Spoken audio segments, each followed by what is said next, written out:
పేరు లగే బాబురావు, మా నాన్నగారి పేరు లగే బొంజుబాబు, మా అమ్మగారి పేరు లగే రత్నాలమ్మ. మాది అల్లూరు సీతారామరాజు జిల్లా పాడేరు నియోజకవర్గం జీకేవీధి మండలం దేవరపల్లి గ్రామ పంచాయతీ చెందిన మారుమూల ట్రైబల్ విలేజ్. నేను ఈ స్టేజ్ మీద ఎక్కి మాట్లాడుతున్నానంటే ఈ స్టేజ్ మీద ఉన్నటువంటి సీఎం గారు, అలాగే డిప్యూటీ సీఎం గారు, అలాగే హోంశాఖ మంత్రి వర్యులు దయవలన. ఎందువలన అంటే ఎప్పుడో అర్ధంతంగా ఆగిపోయిన ఈ నోటిఫికేషన్ ఫుల్ఫిల్ చేసి మాకు ఒక నూతన ఉత్సాహాన్ని పొందించి మా జీవితాలకి వెలుగులు నింపిన సీఎం సార్ కి, అలాగే డిప్యూటీ సీఎం సార్ కి, అలాగే హోంశాఖ మంత్రి వాళ్ళకి నా హృదయపూర్వక ధన్యవాదాలు తెలియజేస్తున్నాను. గట్టిగా చప్పట్లు కొట్టి అభినందించండి. మీరు చూస్తే బాగా చదువుకున్నాడు, బీటెక్ చేశాడు.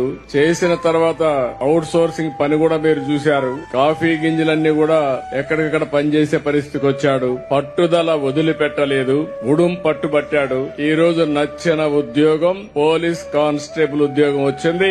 ఇది ప్రారంభం మాత్రం, ఇక్కడి నుంచి శుభారంభమే.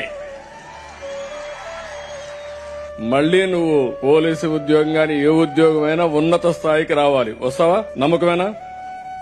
డెఫినెట్ గా.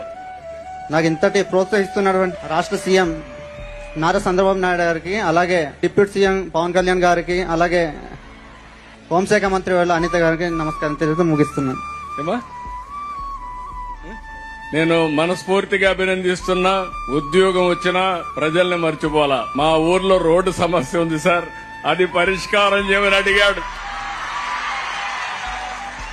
అది నిజమైన వ్యక్తిత్వం, మంచి మనసు. పక్కనే మా డిప్యూటీ సీఎం గారు ఉన్నారు. బాబురావు గ్రామానికి రోడ్డు వేయించే బాధ్యత డిప్యూటీ సీఎం గారు తీసుకుంటారని విజ్ఞప్తి చేస్తున్నా. Thank you.